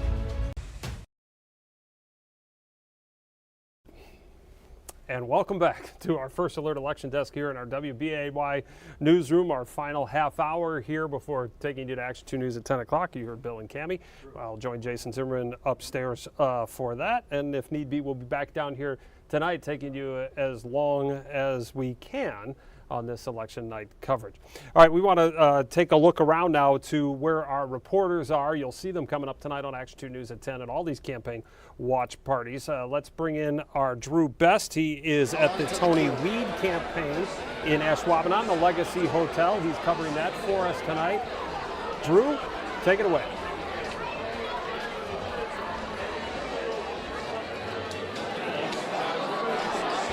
All right, we are here at the Wied campaign.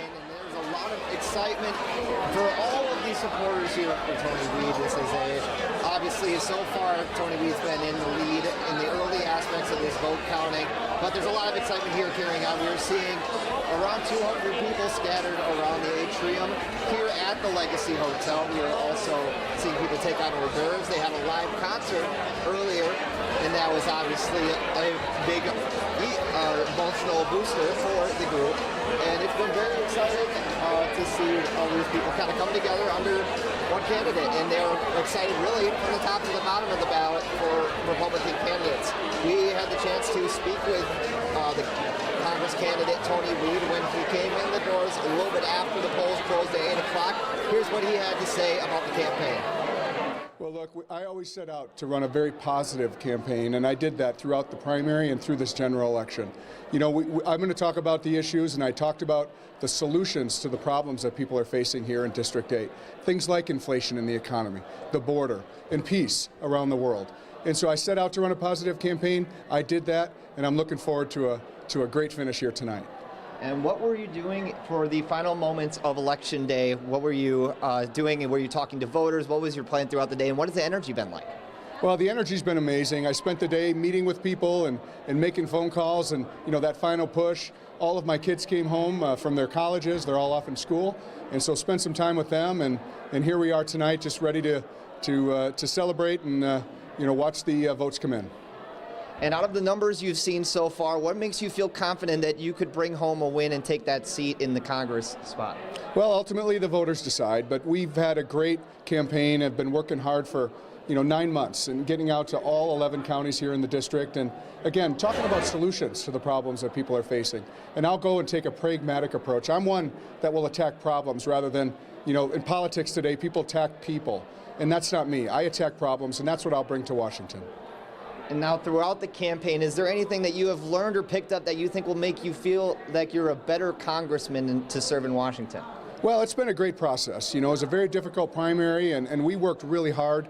We worked really hard in this general election. So, I've learned a lot, continuing to listen and learning what the issues are for people. And again, I'll bring a pragmatic approach, and I'll solve problems for the issues that people are facing.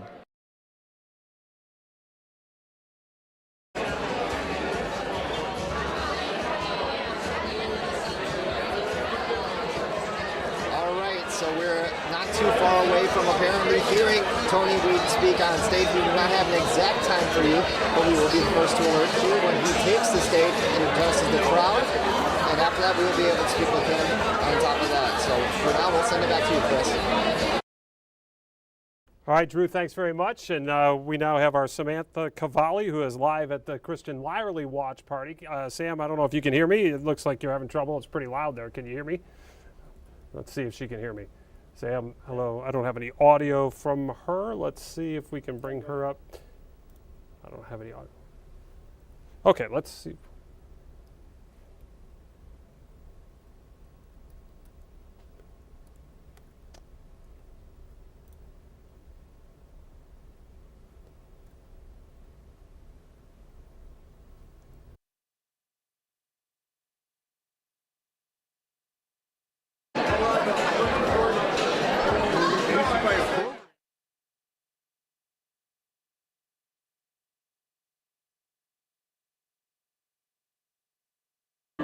I feel amazing.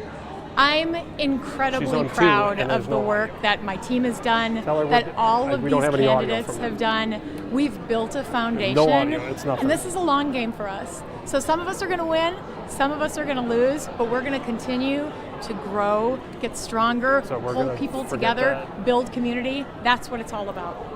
I know you're thinking, I know every candidate's probably thinking what's going to happen after this. A lot of candidates are probably thinking that they're going to win. You never know until the night's done, right? Who's on route or one now? Have you thought about the next step? Let's say you do get elected. What would be, some of the things that you would start working on? The first thing I have to do is go back to work on Thursday and take care of my patients in northern Minnesota.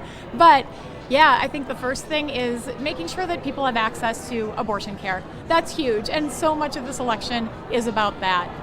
Also, the immigration bill that's just sitting there waiting for people to have the political courage to pass it, to secure the border, to stop the flow of drugs, to do all of the things that we're hearing people are concerned about. So those would be my top two, but they're all predicated on having a relationship with your coworkers. So that is priority number one. Can you talk about just what the last few months leading up to tonight has been like for you? It's been a blast. You put 3 minutes. Because I get to campaign and go out and talk to people, knock on their doors, they invite me into their homes, and they tell me what they care about. Get her on camera. In many ways, it's kind of like my job as a doctor. They come to see me, they've got a problem, they want to talk about it, we talk about solutions, and we find an answer, and we work toward that answer. So it's been much the same. I love Wisconsin. I'm from Kaukauna.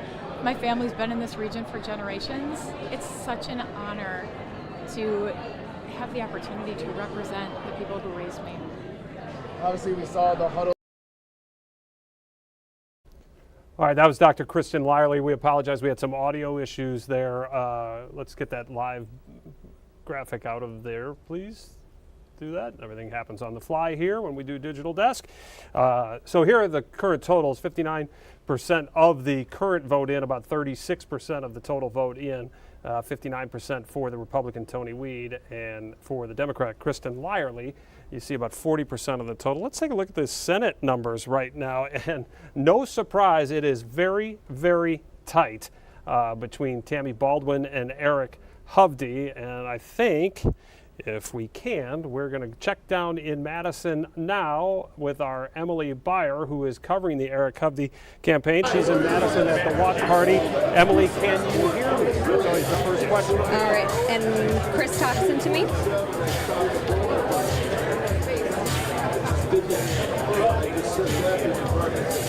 Emily, can you hear us?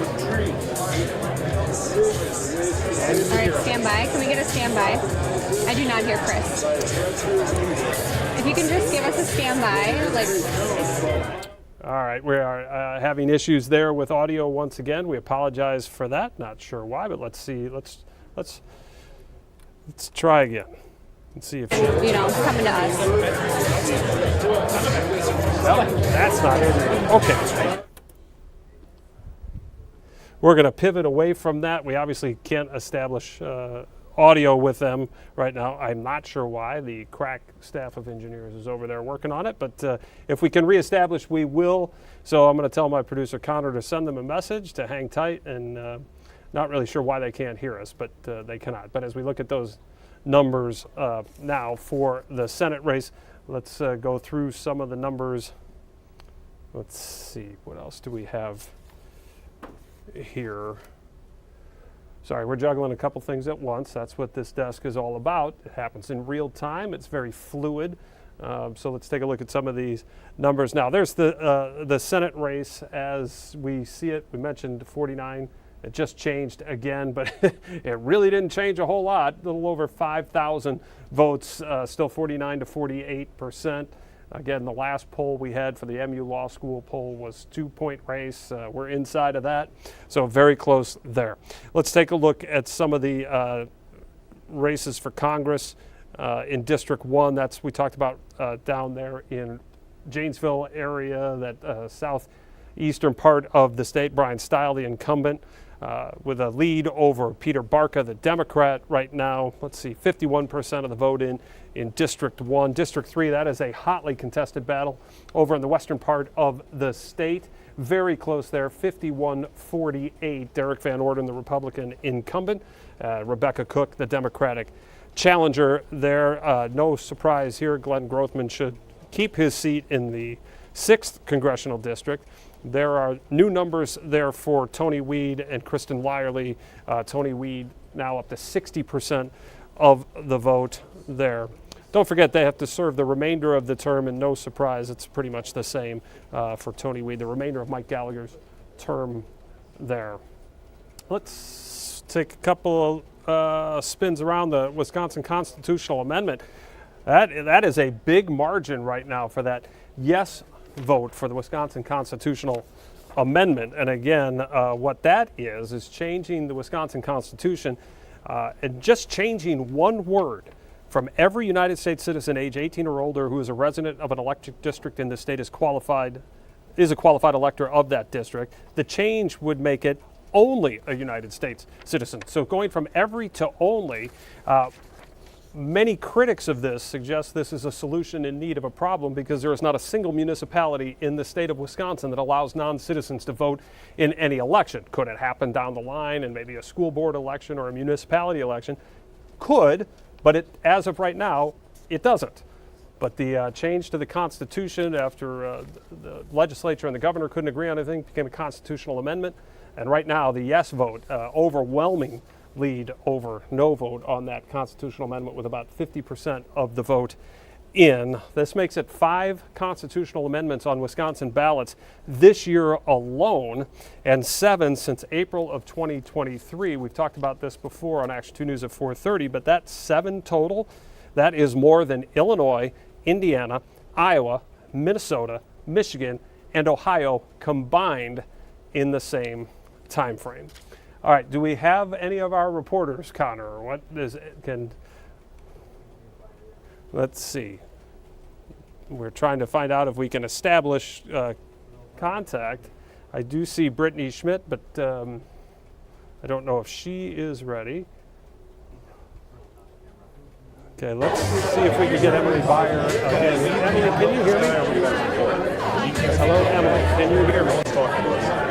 Can you hear me? Emily Byer, can you hear me? I do not hear Chris, but I hear you. If he tosses to me, I can go and I'll send it back to you. Well, she just said. Yeah, just cue me. I'm going to toss her, and let's go to Emily Byer at the Eric Hovde campaign in Madison. Toss it to me. I was told I'm doing Go ahead. Live. All right. Okay. Tell me when I can go.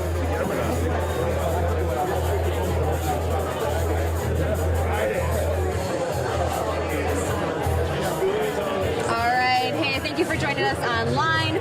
Chris, I just spoke with a couple people out here today. Again, there's a lot of excitement in the room here at the Edgewater Hotel. We're watching the results come in. We've got several screens here. So again, the excitement is high for tonight. I'm actually joined by Glenn Hovde. This is Eric Hovde's uncle. And you and I were talking a little bit. Again, this is a really exciting night. Politics aside, this is just exciting. The tradition of voting, and it's been a really exciting campaign. Yes, it's been interesting to watch, to be on the sidelines a little bit, and yet know what's going on behind the scenes. And, being an uncle to a fellow who's running in this position, you got to be very proud of what he has done. And I know his father, who's passed away a long time ago, would be very proud, and his grandfather would be very proud. So the whole Hovde family is very excited for him. I think we're very confident that he's going to win, but we're extremely proud whatever happens, one way or the other. Absolutely. And you were telling me a little bit earlier that, again, you guys have been on the campaign trail. It's been 9 months. That can seem long or short depending how you look at it, because it's a huge feat. What is it like for you, again, as part of the Hovde family, to be able to see this support from the volunteers, the donors, all the contributors? It is really surprising to see all of the support, especially tonight with all the cameras that are here, all the people are here. And I was just privy just a little bit of it. The last time Eric and I had a one-on-one was for lunch about 9 months ago. And that was it. Everything else has been text messages. Because he's busy. No kidding. Can you share with me, around 8 o'clock when the polls closed, that's when Eric Hovde, we kind of heard a little roar in the crowd, and that's when he took the stage, and we got to hear from him.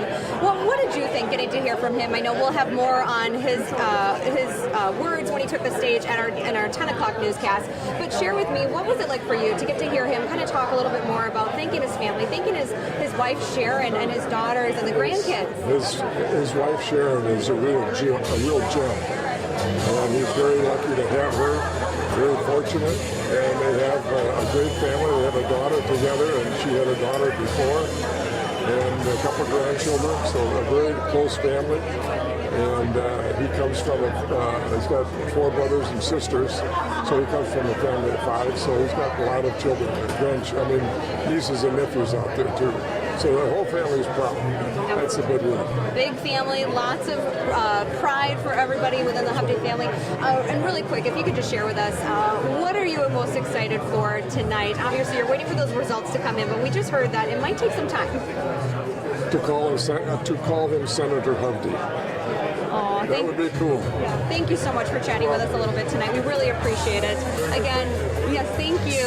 Of course, we're going to share, like I said, in our 10 o'clock newscast, we will share those words that Eric Hovde, when he took the stage, everything that he had to say to his supporters. Again, we'll have that live at 10 o'clock. We'll send it back to you, Chris. Thanks, Emily, for that. We appreciate it. Let's see. We're going to go to check out the Tammy Baldwin campaign, perhaps. All right, we're going to do some directing on the fly, folks. We're going to give you a little background check. So let's get the Christian Lyerly campaign up on the other router so we can get to that if we need to. We are told that the Democratic candidate will speak with our reporter Samantha Cavalli shortly, so we want to go to that when we can. In the meantime, are we ready in Madison?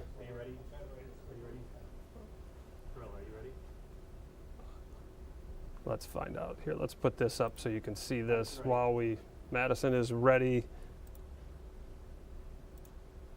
1 second here, folks, and then we will get you to this. All right, let's try this now. We bring in Brittany Schmidt. Brittany, can you hear me? Let's see if Brittany can hear me. I don't know if she can hear me.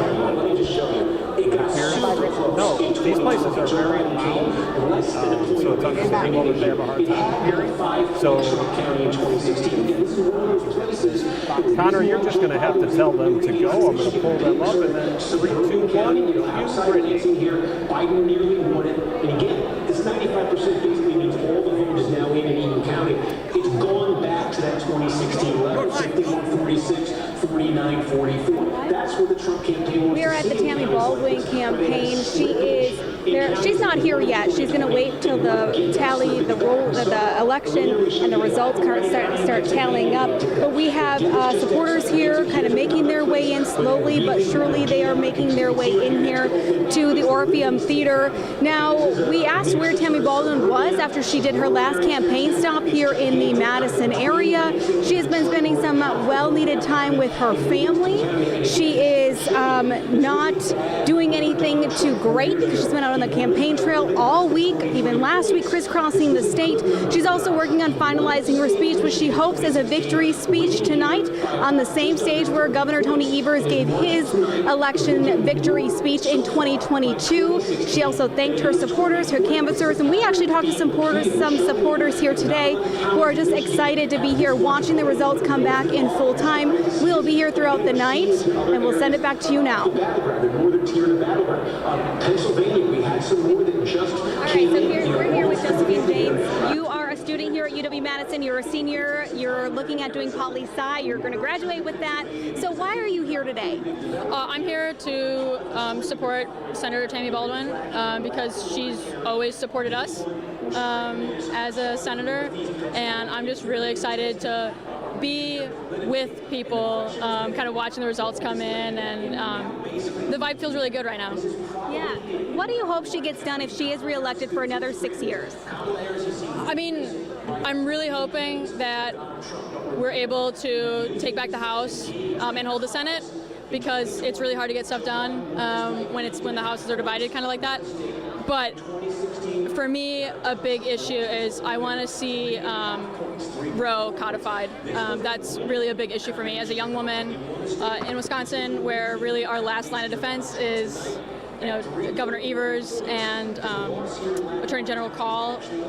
I'm really scared about, what the future holds if we aren't able to get that done. As a young voter, have you talked to a lot of other young voters? I know they were really targeted in this election. Have you seen fellow young reporters out and about here on campus and out voting? Yeah, I mean, the excitement on campuses to vote has been crazy, like the early voting numbers. And even, Madison, it's always expected to see a large youth turnout, but even some of the other UWs, like hearing from friends at Whitewater right now, the lines are like nothing they've ever seen before. They're still in line, to the point where actually the second gentleman made a video tonight to tell the students stay in line. We're seeing turnout in all these smaller schools. Things are happening. We're live at However, as I said, supporters are trickling in. Senator Tammy Baldwin is not here yet. She's spending some time with family.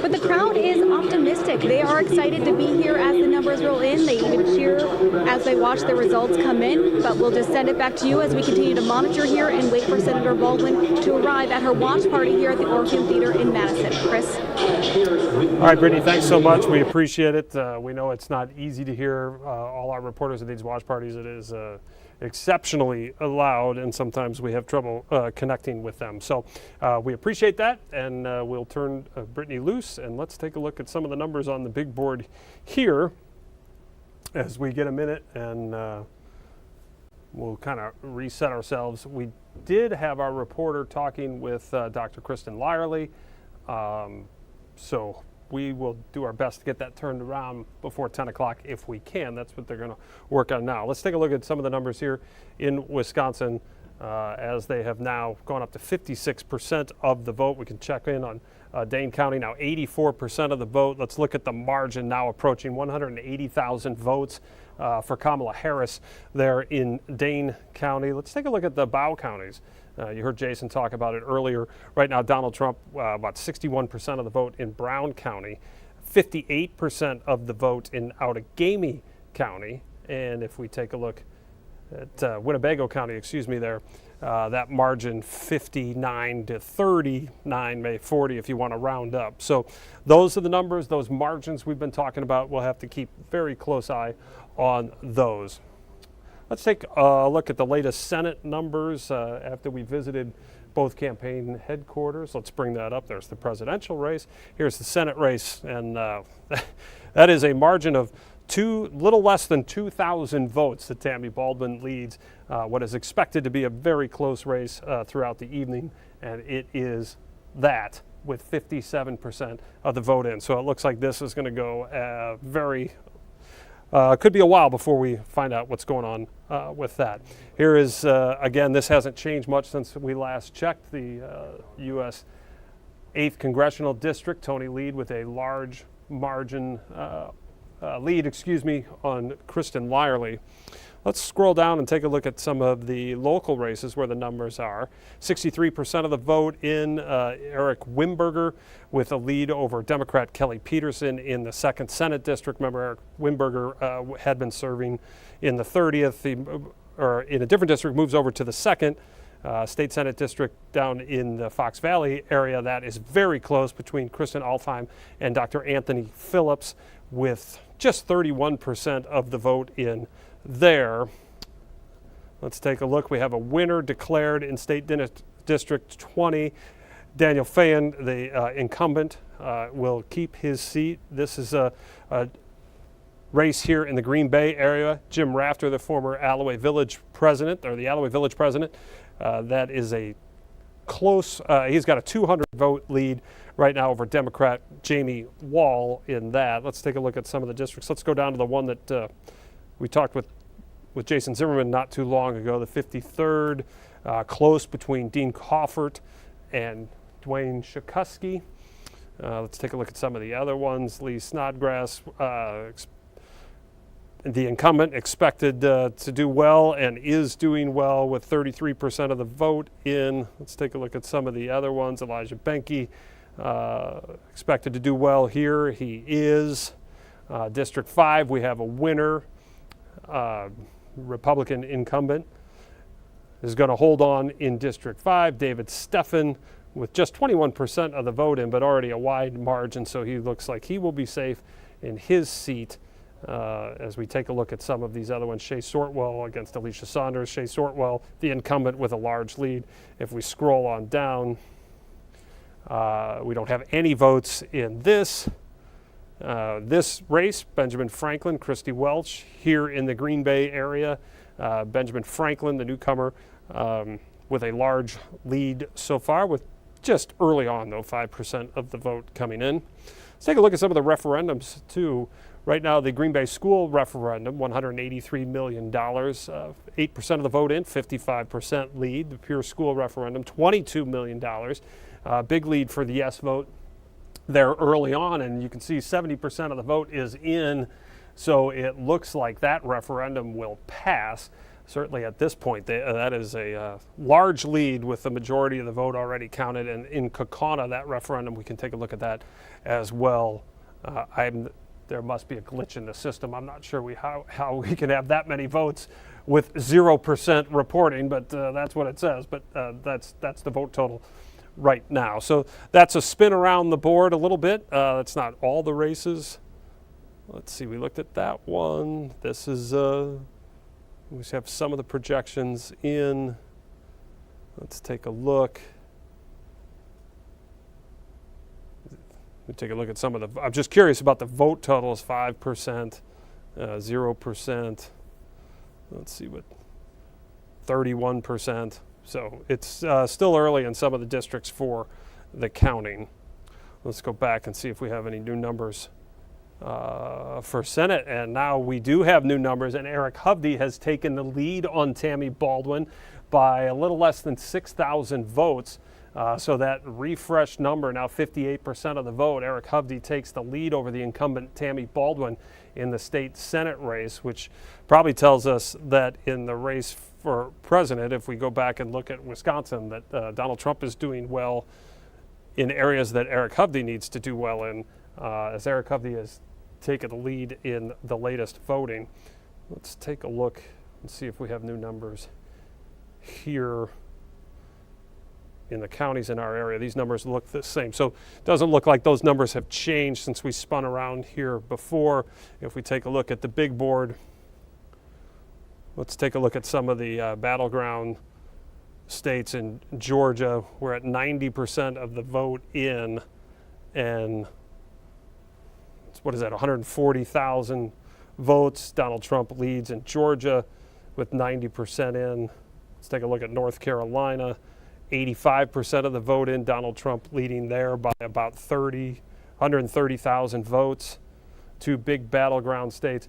Let's take a look at Pennsylvania. Still very early in, let's see, well, 66% of the vote. But again, it depends on these counties and the highly populated Philadelphia, Pittsburgh areas, what's going to happen there. But let's not pretend to be network news here. But that's just curious to see how what the trends are overnight, or throughout the night, excuse me. Curious about what's happening in Iowa. There was all this buzz about this poll that came out the other day with Iowa, and all of a sudden Harris with a 3-point lead in a very Republican-leaning state. 68% of the vote in. They already have a check mark there, so they're getting close. It's just curious about looking at those numbers as we spin it. I'm just going to talk to my producer out loud, and if you hear him, his name is Connor Page. What's that? 57 if you want to cut out for the 10 o'clock. Okay, so we are coming up on our break. Let's get you back here. So this has been our First Alert Election Desk. We thank you for joining us here as we tried to stream and get you up to date on the local issues and the local races and how Wisconsin is playing into the big races here tonight. And we're going to get you up to Action 2 News at 10 o'clock. We're going to take this break here, and then we will join. Let's see, we need that routed in. We're not on the air yet, so we're going to step away for programming when it is available. In the meantime, I'll just bring that map up. So you said at 57? Just cut the desk enable so we have it. We have nothing to go to at the moment, so. That's fine, because it'll take over. Okay. The desk enable goes back to All right. So they're telling me, hang on just one second, you want me to end this. No, just kill desk enable. Okay. Keep it up. But Okay. All right, so we are streaming now. All right, so we're gonna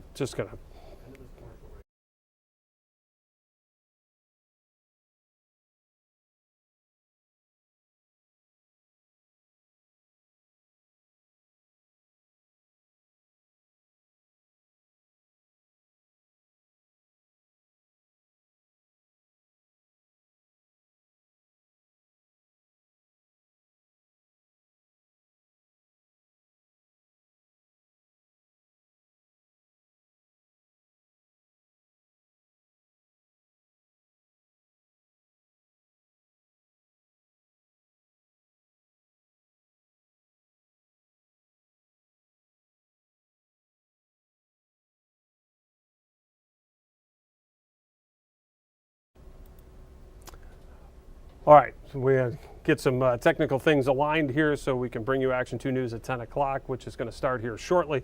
So thanks for joining us on this First Alert Election Desk tonight. It was a wild ride, right? It was kind of fun. It was surprising at times, a couple of crazy turns and spins, but for election coverage now, you're going to tune into Action 2 News at 10 o'clock. Thanks for joining us, everybody. We appreciate it. Live from the Action 2 newsroom. This is the First Alert Election Desk